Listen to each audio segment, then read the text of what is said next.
유럽 금융계가 지금 난리가 났습니다. 스위스 최고은행 UBS의 시니어 매니저가 한국의 부동산에 완전히 매료되어 파견 연장을 자청했다는 소식이 전해졌기 때문인데요.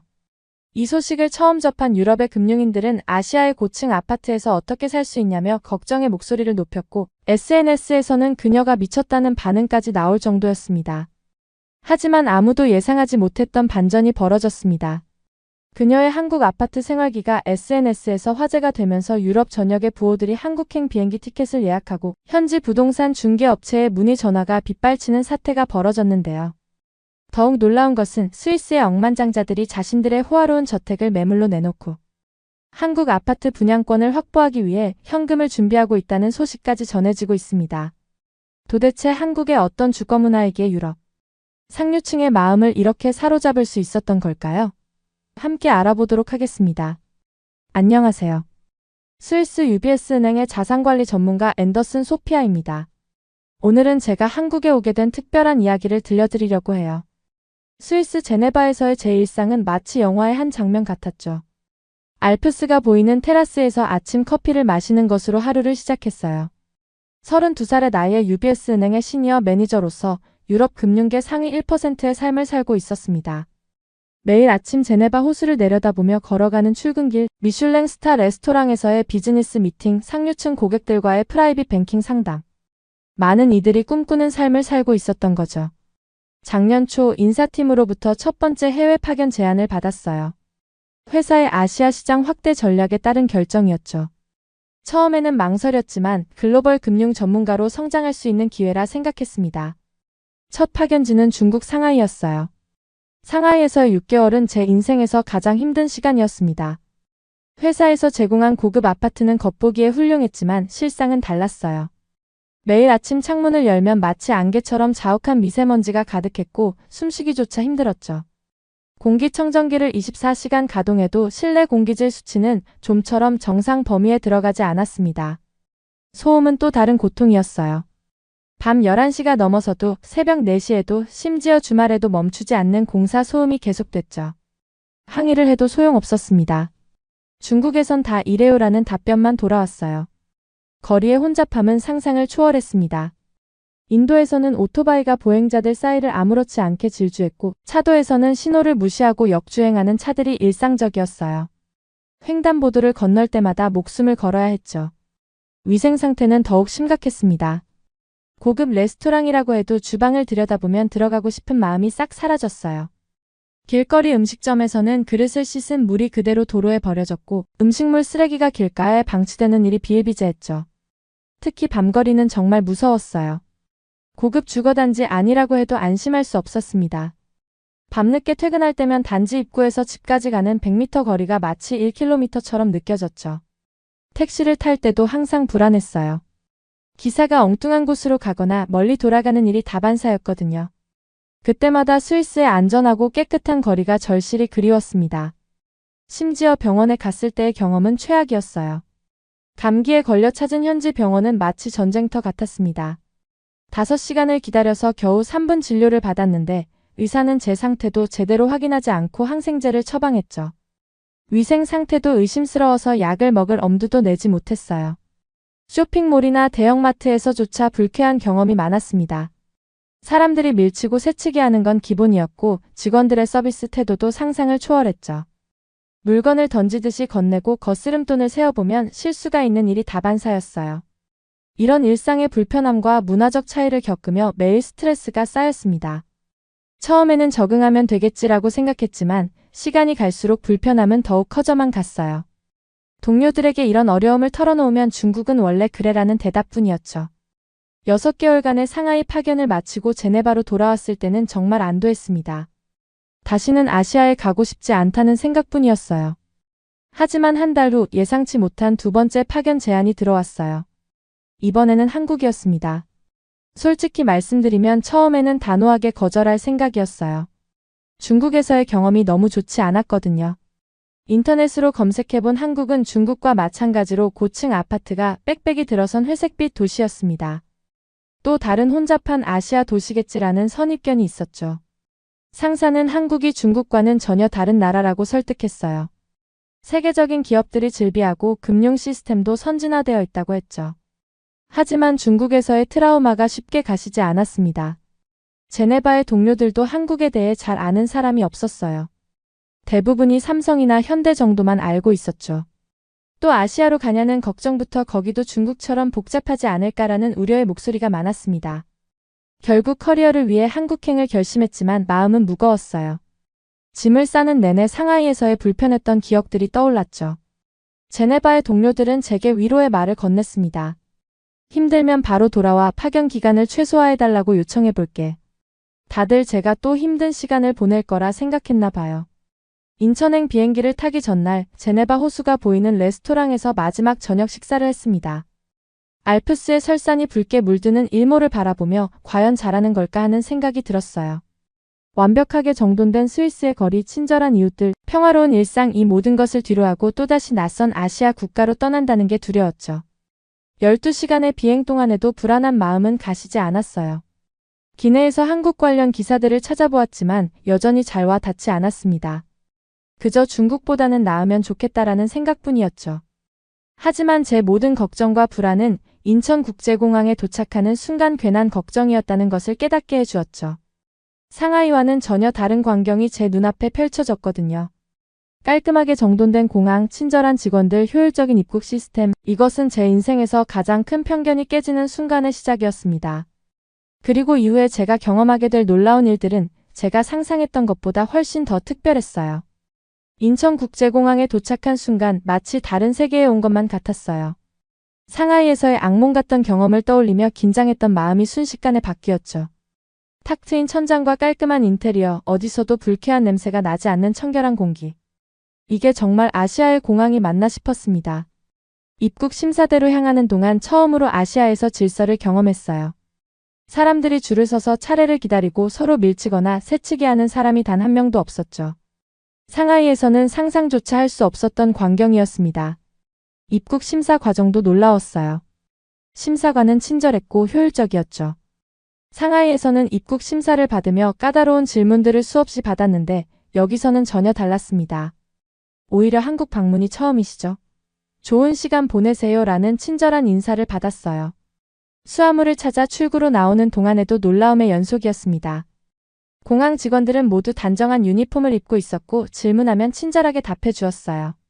심지어 화장실은 호텔 수준이었죠. 상하이 공항의 지저분한 화장실이 떠올라 비교가 됐습니다. 공항에서 도심으로 가는 길은 더 큰 충격이었어요. 깨끗하게 정비된 도로, 질서 있게 운행되는 차들. 상하이에서 경험했던 아수라장 같은 도로와는 차원이 달랐죠. 택시 기사님은 정확한 요금을 청구했고 에어컨과 시트도 깨끗했습니다. 서울 도심에 들어서며 본 야경은 평생 잊지 못할 것 같아요. 화려하면서도 정돈된 느낌의 빌딩들, 깨끗한 거리, 밝은 조명. 상하이의 난잡한 네온사인과는 완전히 달랐죠. 특히 인상 깊었던 건 거리를 걷는 사람들의 모습이었습니다. 늦은 시간임에도 젊은 여성들이 혼자 걸어다니는 모습이 자연스러웠어요. 호텔에 체크인하고 잠시 주변을 둘러보기로 했죠. 밤 11시가 넘은 시간이었는데 거리는 여전히 활기찼어요. 그런데 이상하게도 위험하다는 느낌이 전혀 들지 않았습니다. 24시간 문을 여는 편의점에 들어갔는데 이건 또 다른 충격이었죠. 깨끗한 매장, 다양한 상품들, 그리고 친절한 직원까지. 심지어 따뜻한 음식도 판매하고 있었어요. 다음날 아침 회사로 출근하면서 지하철을 경험했습니다. 처음에는 복잡한 노선도를 보고 걱정했는데 모든 안내가 영어로도 되어 있어서 쉽게 이용할 수 있었어요. 지하철 내부는 놀라울 정도로 깨끗했고 와이파이도 완벽하게 터졌죠. 에스컬레이터에서는 모두가 한쪽으로 비켜서서 질서 있게 이용했고 전동차 안에서는 다들 조용히 각자의 시간을 보내고 있었습니다. 출근 시간대임에도 지하철은 상하이처럼 사람들이 서로 밀치거나 소리를 지르는 일이 없었어요. 질서 정연하게 줄을 서서 기다리고 노약자석은 비워두는 시민의식도 인상적이었죠. 특히 지하철 역사의 청결함은 믿기 힘들 정도였습니다. 회사가 있는 빌딩에 도착해서도 놀라움은 계속됐어요. 건물 로비부터 사무실까지 모든 공간이 정갈했고 직원들의 서비스 마인드도 훌륭했습니다. 상하이에서는 고급 빌딩이라고 해도 청소 상태가 엉망이고 직원들의 태도도 불친절했던 것과는 정반대였죠. 점심시간에 동료들과 근처 식당가를 둘러보면서 또 한 번 놀랐어요. 식당들이 깨끗했고 메뉴판에는 영어 설명이 있었으며 심지어 가격도 합리적이었습니다. 상하이에서 외국인이라고 바가지 요금을 걱정해야 했던 것과는 달랐죠. 하루가 지나면서 제가 한국에 대해 가졌던 모든 편견이 잘못된 것이었다는 걸 깨달았어요. 이곳은 제가 상상했던 것과는 전혀 다른 곳이었습니다. 질서와 청결함, 효율성과 안전함. 이런 것들이 완벽하게 조화를 이루고 있었죠. 그리고 이것은 시작에 불과했어요. 제가 앞으로 경험하게 될 한국의 진짜 매력은 따로 있었거든요. 특히 제가 살게 될 아파트에서 경험하게 될 놀라운 일들은 제 생각의 틀을 완전히 바꿔놓게 될 거였답니다. 회사에서 제공한 아파트를 처음 방문하던 날이 생생합니다. 아파트라는 말을 듣고 작은 주거 공간을 상상했던 제 생각은 완전히 빗나갔어요. 차에서 내려 고개를 들어보니 마치 작은 도시 같은 규모였습니다. 35층 높이의 타워들이 질서정연하게 배치되어 있었고 그 사이사이로 아름답게 꾸며진 조경이 펼쳐져 있었죠. 로비에 들어서자 호텔 같은 분위기가 느껴졌어요. 24시간 상주하는 보안요원, 깔끔한 우편함 공간, 대리석으로 마감된 내부. 스위스의 제 집이 떠올랐습니다. 제네바의 고급 주택이라고 자부했던 그곳과 비교해도 전혀 뒤처지지 않았어요. 엘리베이터는 또 다른 놀라움이었죠. 스위스에서는 상상도 못했던 시스템이었습니다. 엘리베이터 안의 모니터에서는 날씨 정보와 단지 소식까지 확인할 수 있었죠. 현관문 앞에 도착해서 디지털 도어락을 보고 또 한 번 놀랐어요. 비밀번호만으로 출입이 가능하다니 열쇠를 챙겨야 한다는 스트레스에서 해방된 기분이었습니다. 문을 열고 들어선 순간 따뜻하게 데워진 바닥이 제 발바닥을 반겼어요. 스위스에서는 겨울이면 두꺼운 슬리퍼를 신어야 했는데 이건 정말 혁명적이었죠. 내부는 완벽하게 설계되어 있었습니다. 드레스룸, 시스템, 에어컨, 빌트인 가전. 모든 것이 효율적으로 배치되어 있었어요. 특히 주방의 시스템이 인상적이었죠. 음식물 쓰레기 처리기 3중 필터 정수 시스템, 전자레인지 수납장까지. 모든 것이 깔끔하게 숨겨져 있었습니다. 창밖으로 보이는 전망도 훌륭했어요. 35층에서 내려다보는 야경은 제네바 호수의 전망과는 또 다른 매력이 있었죠. 이중창이라 방음도 완벽했고 미세먼지 걱정 없이 환기할 수 있는 공기청정 필터도 설치되어 있었습니다. 단지 내부를 둘러보면서 더 큰 충격을 받았어요. 지하 주차장은 마치 쇼핑몰 같았죠. 밝은 조명, 깨끗한 바닥, 24시간 작동하는 CCTV. 차에서 내려 엘리베이터까지 걸어가는 동안 불안함이 전혀 없었습니다. 단지 내 상가도 놀라웠어요. 카페, 식당, 헬스장, 어린이집, 편의점까지. 굳이 멀리 나가지 않아도 모든 것을 해결할 수 있었죠. 특히 새벽에도 불이 켜진 편의점을 보며 안전하다는 생각이 들었습니다. 주민 커뮤니티 시설은 또 어떻고요? 실내 수영장, 피트니스 센터, 도서관, 키즈 카페. 마치 리조트에 와 있는 것 같았어요. 스위스의 고급 주택단지에서도 보지 못한 시설들이었죠. 관리 시스템은 더욱 놀라웠습니다. 스마트폰 앱으로 관리비 납부는 물론 택배 도착 알림, 엘리베이터 호출, 주차장 위치 확인까지 가능했어요. 분리수거도 체계적이었죠. 지하 1층의 분리수거장은 마치 작은 재활용 센터 같았습니다. 특히 관리사무소의 신속한 대응에 감동받았어요. 에어컨 필터 교체를 요청했는데 1시간도 안 되어 해결됐죠. 스위스에서는 수리기사를 부르면 최소 일주일은 기다려야 했는데 이건 정말 혁명적이었습니다. 주변 인프라도 완벽했어요. 지하철역이 도보 5분 거리에 있었고 대형 쇼핑몰도 걸어서 10분이면 갈 수 있었죠. 학교, 병원, 공원까지. 모든 것이 가까웠습니다. 차가 없어도 전혀 불편함이 없었어요. 이런 경험들이 쌓이면서 한국의 아파트 문화를 이해하게 됐습니다. 왜 이렇게 많은 한국인들이 아파트를 선호하는지, 왜 이렇게 높은 가치를 인정받는지 깨달았어요. 이건 단순한 주거 공간이 아니었습니다. 편리함과 안전, 효율성과 커뮤니티가 완벽하게 조화를 이룬 하나의 작은 도시였죠. 그리고 이런 시스템은 제 일상을 완전히 바꿔놓았어요. 더 이상 생활의 불편함으로 스트레스 받을 일이 없었고 안전에 대한 걱정도 사라졌습니다. 오히려 매일매일이 새로운 편리함을 발견하는 즐거움으로 가득했죠. 한국의 아파트는 제가 경험했던 그 어떤 주거 공간보다도 훌륭했습니다. 회사에서 제공한 아파트에서 생활한 지 3개월이 지났습니다. 단순히 임시 거처라고만 생각했던 이곳에서 금융 전문가로서 새로운 가능성을 발견하기 시작했어요. 차가운 대리석으로 지어진 스위스의 고급 주택가와는 다른 풍경이었어요. 수십 개의 고층 아파트가 조화롭게 서 있고 그 사이로 조경된 공원과 놀이터, 주민들의 활기찬 모습이 보였습니다. 처음으로 구매를 진지하게 고민하게 된 건 어느 일요일 오후였어요. 동료와 함께 근처 모델하우스를 구경하게 됐죠. 분양 상담사의 설명을 들으며 놀라움을 감출 수 없었습니다. 연간 수익률이 놀라웠고 가격 상승률은 더욱 충격적이었어요. 바로 회사 동료들에게 자문을 구했죠. 한국의 아파트는 단순한 주거 공간이 아니라 최고의 투자 상품이라는 걸 알게 됐습니다. 특히 인상 깊었던 건 황금성이었어요.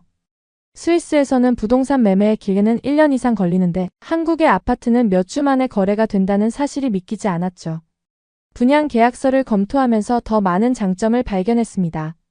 관리비에 포함된 항목들은 스위스였다면 몇 배의 비용을 따로 지불해야 하는 것들이었어요. 24시간 보안 서비스, 조경관리, 시설 유지 보수 이 모든 것이 합리적인 관리비에 포함되어 있었죠.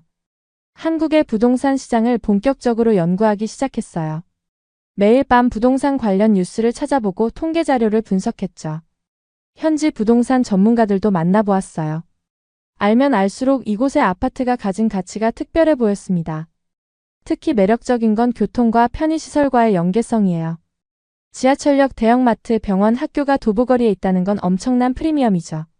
스위스에서는 이런 위치의 부동산이라면 천문학적인 가격일 텐데 한국의 아파트는 그에 비하면 상당히 합리적인 가격이었습니다. 최근에는 실제로 구매 가능한 아파트들을 알아보고 있어요. 회사 동료들은 제가 과감하다고 하지만 전 이미 이곳의 가치를 확신하고 있죠. 사실 지금 살고 있는 회사 사택보다 더 새롭고 좋은 아파트들이 많이 있더라고요. 지난주에는 분양 상담을 받아보기도 했어요.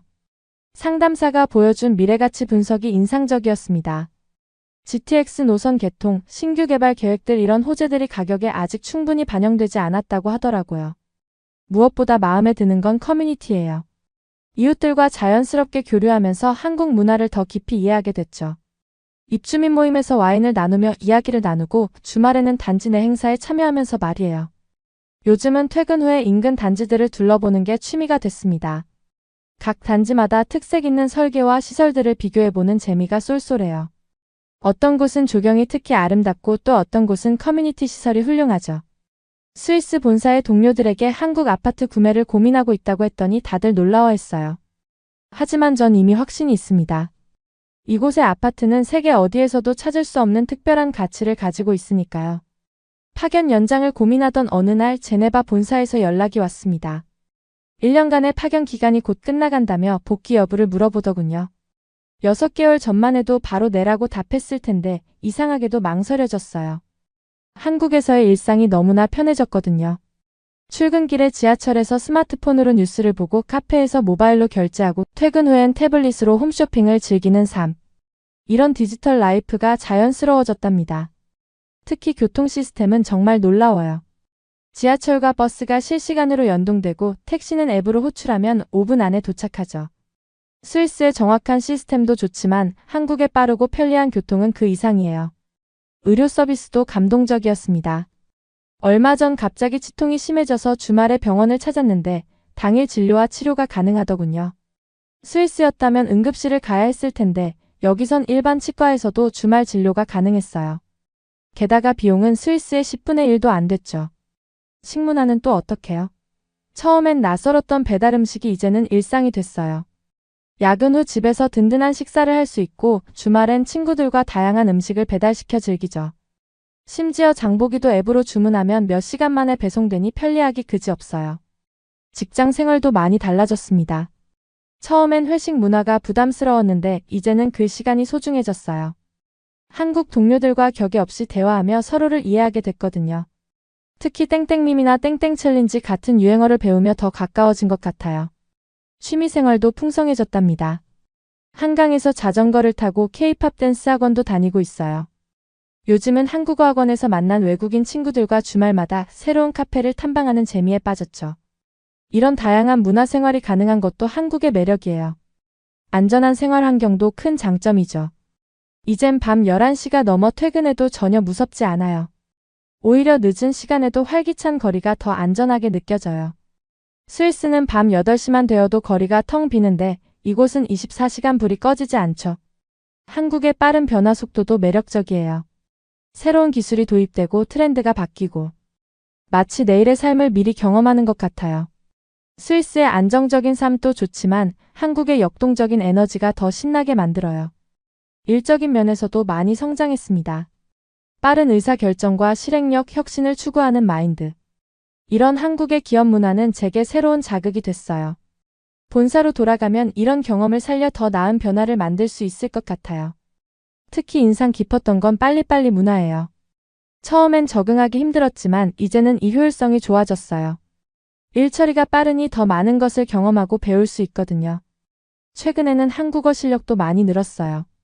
이제는 동료들과 간단한 농담도 할 수 있고 드라마도 자막 없이 조금씩 이해할 수 있게 됐죠. 매일 아침 사무실에서 하는 안녕하세요가 더 이상 어색하지 않아요. 한국에서의 시간은 제 인생의 특별한 전환점이 됐습니다. 단순한 해외 파견이 아닌 새로운 삶의 가치를 발견하는 시간이었죠. 이제는 이곳에서 더 많은 것을 배우고 경험하고 싶어요. 얼마 전 본사에 파견 연장을 정식으로 요청했어요. 6개월이 아닌 2년 더 한국에서 지내며 이곳의 금융시장을 연구하고 싶다고요. 동료들은 제가 미쳤다고 할지 모르지만 전 이미 확신해요. 이곳에서의 삶이 제게 더 큰 성장을 가져다 줄 거라는 걸요. 매일 아침 눈을 뜨면 설렘이 가득해요. 오늘은 어떤 새로운 경험을 하게 될지, 어떤 즐거움이 기다리고 있을지 너무 궁금하답니다. 한국에서의 하루하루가 새로운 도전이자 축복이에요. 앞으로의 한국 생활 동안 여러 가지를 즐겨보려고 해요. 강원도나 제주도 여행도 가보고 전주 한옥마을에 가서 한복도 입어보고 싶어요. 또 한국에 좋은 여행지가 있으면 추천해 주실래요? 또 방문해 봤을 때 만족도가 높은 호텔, 리조트 등 숙소도 추천해 주세요. 감사합니다. 사연을 재밌게 들으셨다면 구독과 알림 설정 부탁드립니다. 여러분의 구독과 알림 설정은 영상 제작에 큰 힘이 됩니다. 지금까지 외국인의 시선에서 한국의 감동에 빠진 이야기를 전해드리는 감동 다이브였습니다. 좋은 하루 보내세요. 감사합니다.